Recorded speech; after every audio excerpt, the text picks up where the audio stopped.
အားလုံးမင်္ဂလာပါဒီနေ့ဗီဒီယိုလေးကတော့မီမြန်မာနေပြီးတော့တင်သွင်းလာတဲ့ official global version Redmi Note 12 Pro 4G လေးကိုကျွန်တော် unboxing လုပ်ပြီးအတူတူကြည့်မှာဖြစ်ပါတယ်တကယ်တော့ Note 12 Pro 4G ဟာ2021ခုနှစ်ကထွက်ခဲ့တဲ့ Note 10 Pro 4G ကိုအနည်းငယ် upgrade လုပ်ပေးလိုက်တဲ့ဖုန်းလို့ပြောလို့ရတယ်။တီးတာတဲ့တိုးတက်ပြောင်းလဲမှုအနေနဲ့ဆိုရင်67W Turbo Chip ပါဝင်လာတာရဲ့ design big quality ပြောင်းလဲသွားတာရဲ့ဟာအတိအသာဆုံးတိုးတက်ချက်ဖြစ်တယ်။စမ်းဆောင်ရည်ပိုင်းအတွက်တက်ဆင်ပေးထားတဲ့ Snapdragon 732G ဟာလည်း Redmi Note 10 Pro 4G နဲ့အတူတူပဲဖြစ်ပါတယ်။ display ပိုင်းအနေနဲ့ဆိုရင်လည်း 6.67 inch AMOLED display 120Hz refresh rate ကို support ပေးထားတာဖြစ်ပြီး Full HD+ resolution နဲ့ကြည့်ရမယ်။ဖုန်းရဲ့ design ပိုင်း big quality အနေထားကတော့Note 10 Pro 4G နဲ့လုံးဝချိန်သွားပြီပုံစံအနေထားလဲကျွန်တော်ဒီမှာမြင်တဲ့အတိုင်းပဲပေါ့ Note 10 Pro 4G ရောNote 12 Pro 4G ရောကျွန်တော်ပုံစံလေးဒီမှာမြင်တာအောင်ရှင်းပြပေးထားတယ်ကင်မရာပိုင်းဆက်တဲ့အနေနဲ့ဆိုရင်လည်းအတူတူပဲလို့ပြောလို့ရတယ်108 megapixel main camera 8 megapixel ultra wide lens 2 megapixel macro camera နဲ့2 megapixel depth sensor ပါဝင်ပြီး selfie camera အနေနဲ့ကတော့16 megapixel selfie camera ပါဝင်တာဖြစ်ပါတယ်ဘက်ထရီအနေနဲ့ 5000mAh ပါဝင်ပြီးအတိုးတက်ဆုံးလို့ပြောလို့ရတယ်67W turbo charge support ပေးထားသလိုသူ့ရဲ့ dual speaker ဟာDolby Atmos စနစ် support ပေးထားတာကိုတွေ့ရပါတယ်။ဖုန်းရဲ့အပူဆုံးထုံးမှုအတွက် liquid cooling technology ပါဝင်လာတာတော့ပုံမကောင်းမွန်လာတဲ့အချက်ဖြစ်ပါတယ်။အဲဒီတော့ Note 10 Pro 4G ရဲ့ 67W version ဖြစ်တဲ့ Note 12 Pro 4G ကိုအတူတူအပြင်မှာဘယ်လိုရှိတော့ကြည့်ရအောင်ပါ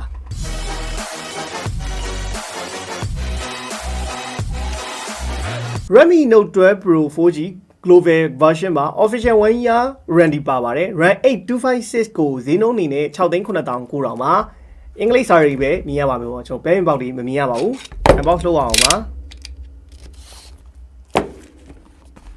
ကဲဘာတွေပါတော့ကြည့်အောင်ကျွန်တော် user guide catalog တွေက global version ဖြစ်တာလည်းညီပို့ပြီးတော့ပါတယ်ပေါ့ဗျာအထူးကြီးပဲเนาะ 0.7 လောက်အထူးကြီးတဲ့ silicon sin injector ကဲဒါလေးတော့ခဏထားလိုက်67W charging ကောင် type C ကြိုးလေးပါပါမယ်ဒီမှာကျွန်တော်တို့ရေးပေးထားရနော် Paris Spec တွေလည်းNote 12 Pro 108 megapixel Pro Grade camera ပေါ့နော်အပြင်မှာရရင်တော့ဘယ်လိုနေမလဲတော့မသိဘူးကင်မရာလေးလုံးပါမယ်67W turbo charging ပါမယ် 5000mAh battery နဲ့နောက် 120Hz refresh rate Full HD+ resolution AMOLED Snapdragon 732G ပေါ့နော်ကျွန်တော်ပြောတဲ့အတိုင်း Note 10 Pro ရဲ့ 67W version ပါ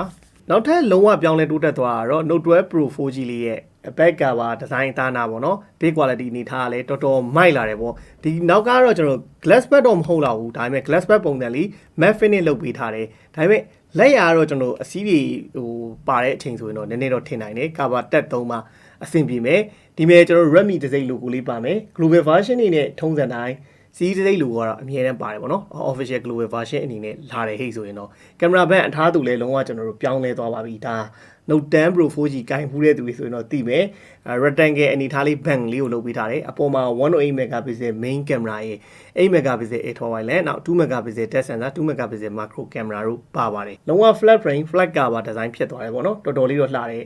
သွားတူတာကတော့ Note 12 Pro 5G အခု Note 12 series ရဲ့ပုံစံအတိုင်းဖြစ်သွားတာပေါ့နော်အပေါ်ဘက်မှာတော့ 3.5mm audio jack ပါတယ် speaker တစ်လုံးပါတယ်နောက် mic ပါမယ် iron blaster ပါမယ်ဒီဘက်ပြီးမှာတော့ကျွန်တော်တို့ volume up down power button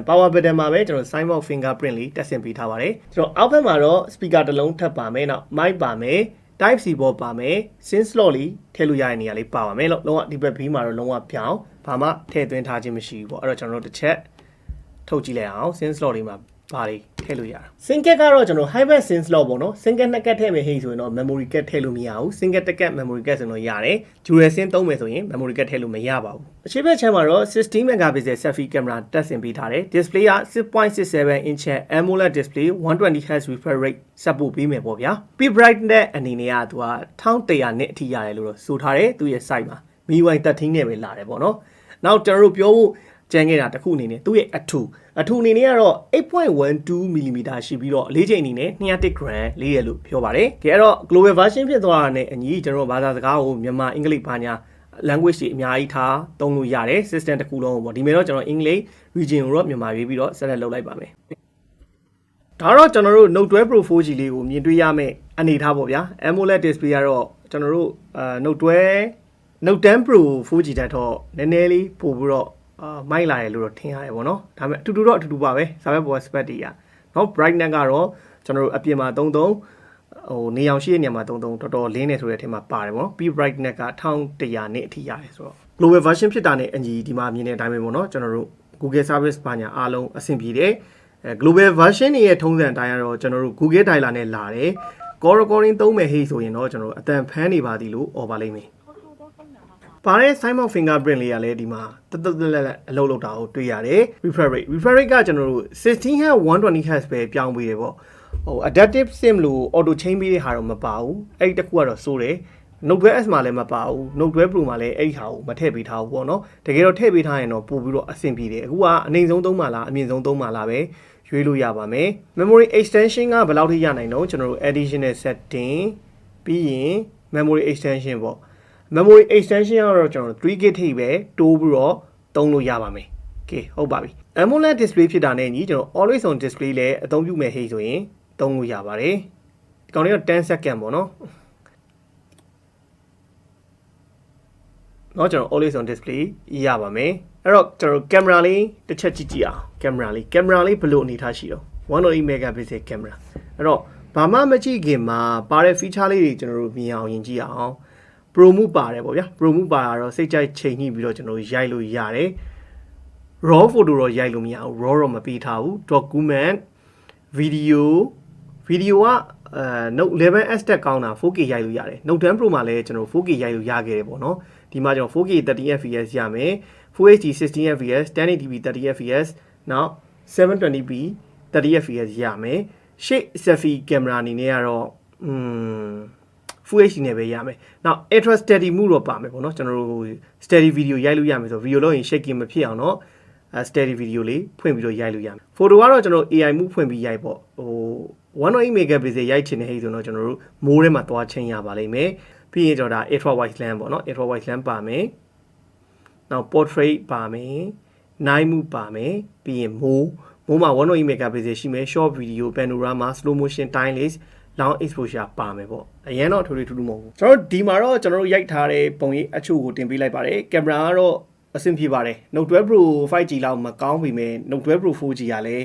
ရိုက်လိုက်တဲ့ mirroring phone တွေထဲမှာအဆင်ပြေတဲ့ကင်မရာရုပ်ထွက်ကိုရတာတော့တွေ့ရတယ်ဒါပေမဲ့ဒါကျွန်တော်တို့ studio ထဲမှာရိုက်တဲ့ပုံတွေပေါ့နော်ကြည့်လို့ရအောင်တော့ကျွန်တော်ဒီမှာပုံတွေအများကြီးထည့်ပေးလိုက်တယ်အများကြီးဆိုတာမဟုတ်ပါဘူးဒီအယုတ်လေးတွေရိုက်တာရဲ့ဒါ selfie 16 megapixel နဲ့ရိုက်ထားတဲ့ portrait တို့ကျွန်တော်တို့ main camera နဲ့ကျွန်တော်ဖောက်ကျွန်တော်ပဲဆန်းရိုက်ထားတဲ့ပုံအချို့ကိုထည့်ပေးလိုက်တော့ရုပ်ထွက်အနေနဲ့ကတော့အဆင်ပြေတယ်ကင်မရာအနေထားနောက် against the light ဘာညာရိုက်တော့လဲအရင်ဖွာဆုပ်ဆုပ်ကြီးမဟုတ်ဘူးသူ image processing လေးကအဆင်ပြေတဲ့အတွက်ရုပ်ထွက်တော့မဆိုးတဲ့အနေထားမှာရှိတဲ့ကင်မရာတစ်လုံးလို့ပြောလို့ရတယ်ဒါကတော့ကျွန်တော် Note 12 Pro 4G မှာရနိုင်မဲ့ graphic setting မှာ mobile legend ဆိုရင်ဒီကောင်မှာတော့ Snapdragon 732G မှာတော့ graphic က ultra ထိဖွင့်ပါတယ် refresh rate က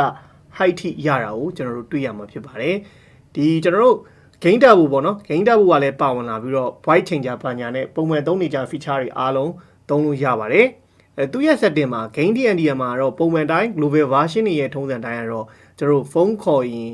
ဒီ Gain ဆောင်နေတော့ဖုန်းခေါ်ရင်ကင်ဖို့ answer call hand free မှုကတော့ပါဝင်လာခြင်းမရှိပါဘူး PUBG မှာရမယ့် graphic setting မှာ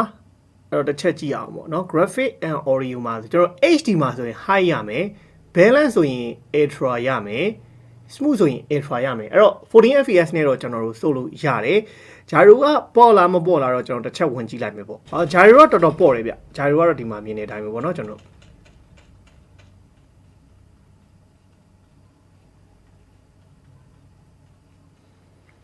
ဂျာရိုပေါ့ပါဆော့လို့ရတယ်ဒါ 40fps နဲ့ဆော့လို့ okay တယ်ဟိတ်ဆိုရင်တော့အဆင်ပြေပါတယ်ဒါနောက်တစ်ခုအနေနဲ့ကကျွန်တော်ရှိမှပြောခဲ့သလိုဒီကောင်ကliquid cooling technology ပါတယ်လို့တော့သူ့ site မှာညွှန်ထားရပါတော့အပူဆုံးထုတ်မှုလေးတော့ဒီကောင်မှာပါလာတော့ gain ဆော့မဲ့ဟိတ်ဆိုရင်တော့ပုံမှန်တဲ့အပူတက်တာတော့နည်းနည်းတက်တာနိုင်တယ်ပေါ့နော်ဒါ liquid cool technology ပါဝင်လို့ဖြစ်ပါတယ်အတန်မိုင်းအနေနဲ့ဆိုရင်တော့သူက speaker နှလုံးပေါ့ဗျာ dual speaker ဒီမှာတစ်လုံးပါမယ်ဒီမှာတစ်လုံးပါမယ်အဲ့တော့အနေထားဘယ်လိုရှိအောင်နားထောင်အောင်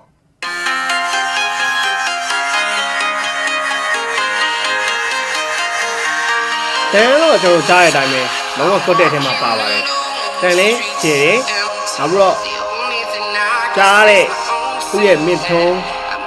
ဘာညာလဲတီကြီးလေးအဆင်ပြေတယ်ပေါ့နောက်တစ်ခုအနေနဲ့က Dolby Atmos ပါတယ်ဗျာ Dolby Atmos ပါတဲ့အတွက်ကကျွန်တော်တို့ကစိတ်ကြိုက်ပြင်နေဟိဆိုရင်လည်း Dolby Atmos feature တွေကိုပြင်ပြီးတော့သုံးလို့ရသေးတယ်ဒါကကျွန်တော်တို့10 screen လုပ်ပြီးတော့တချင်းနားထောင်လို့ရတယ်ပေါ့နော် လူလေးနားထောင်နေရတယ်အဲ့မှုလေးပါတယ်မိုက်တယ်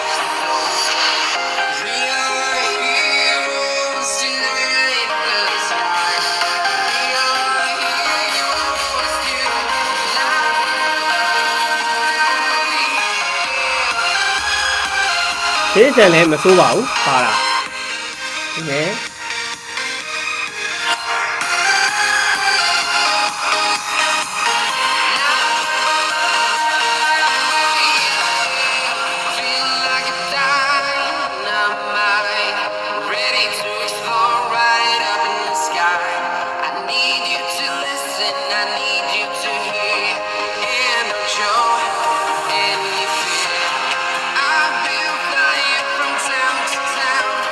အဲ့တော့ okay ပေါ့နော်ကျွန်တော်တို့ပါတဲ့ speaker တွေကတော့အလုပ်ဖြစ်တယ်ပေါ့ဗျာဟို dual speaker ဒီဈေးဝန်းကျင် mid range ထဲမှာတော့အဆင်ပြေတယ်ကောင်းတဲ့ထဲမှာထည့်လို့ရတဲ့ speaker တွေပေါ့နော်ဒါတော့ကျွန်တော်တို့ Note 12 Pro 4G လေးရဲ့ရုပ်ထွက် color နေတာသူ AMOLED display က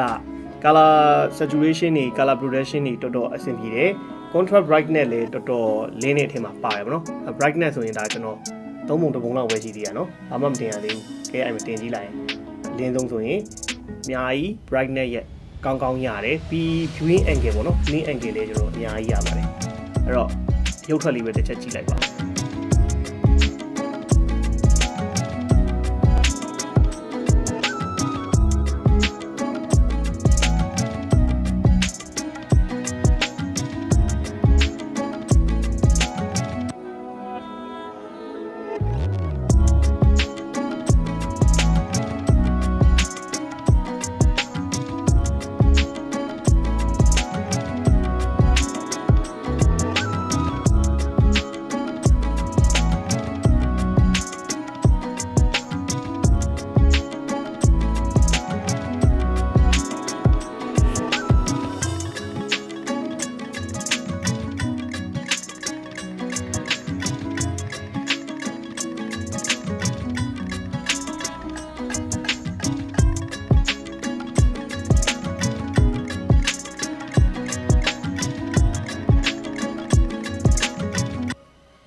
ကဲဟုတ်ပါပြီအဲ့တော့ကျွန်တော်တို့မြင်ခဲ့တဲ့အတိုင်းပဲပေါ့နော်ရုပ်ထွက် display အနေနဲ့ကလည်းကျွန်တော်ဒီဈေးဝန်းကျင်မှာဟိုရတဲ့ AMOLED OLED တွေထဲမှာသူ့ပန်တွေကတော်တော်အလုပ်ဖြစ်ပြီးတော့ကောင်းတယ်ဆိုတဲ့အထက်မှာပါတယ်လို့ပြောလို့ရတယ်အဲ့တော့ multimedia ဘိုင်းအတွက်ကတော့လုံးဝ perfect အနေထားမှာရှိတယ်ကျွန်တော်တို့ဒီနေ့ Note 12 Pro 4G global version လေးကို unboxing လုပ်ပြီးတော့ first impression အနေနဲ့ပြောရရင်အတိုးတက်လာဆုံးချက်ကတော့turbo ချက်ပါလာတာပေါ့ဗျာ67 watt turbo ချက်ပါလာတယ် big quality design အသားနာပို့ပြီးတော့ premium stand နဲ့ look နဲ့ design ပုံစံကိုခံစားရတယ်ကျန်တဲ့ specification တွေအားလုံးကကျွန်တော်ရှေ့မှာပြောခဲ့သလို Note 10 Pro 4G နဲ့အတူတူပဲလို့ပြောလို့ရတယ် multimedia ဘိုင်းကိုခံစားနိုင်မဲ့ display နဲ့ speaker တွေကလည်းဒီဈေးဝန်းကျင်မှာတော်တော်အဆင်ပြေတယ်ကောင်းတယ်ဆိုတဲ့အနေအထားတစ်ခုမှရှိတယ်ကင်မရာလည်းရုပ်ထွက်တော်တော်အဆင်ပြေပါတယ်ဒါဒီဈေးဝန်းကျင်ကျွန်တော်တို့ Redmi ဖုန်းလေးထဲမှာဆိုရင်တော့ကင်မရာကောင်းတဲ့ထဲမှာပါတယ်ဆိုတဲ့ဖုန်းတစ်လုံးလို့ပြောလို့ရတယ် performance ကတော့ Snapdragon 732G ရတဲ့ဟာလေးတွေကိုကျွန်တော်ရှိမှာအနေငယ်ပြခဲ့တယ်ပေါ့နော် 4G ပဲသုံးကျင်တဲ့ premium big quality နဲ့Note 10 Pro 4G ရဲ့အလွမ်းပြေပေါ့နော် Android version လေးကန်ကျင်နေဟိဆိုရင်တော့ဒီကောင်လေးက8256ကို6,900 official 1 ရောက်ရန်နေနဲ့ဝယ်ယူနေနိုင်ပါပြီလို့ပြောရင်းနဲ့ဒီနေ့ unboxing လေးကိုဒီမှာအဆုံးသတ်ပါမယ်အားလုံးဘိုင်းဘိုင်ပါခင်ဗျာ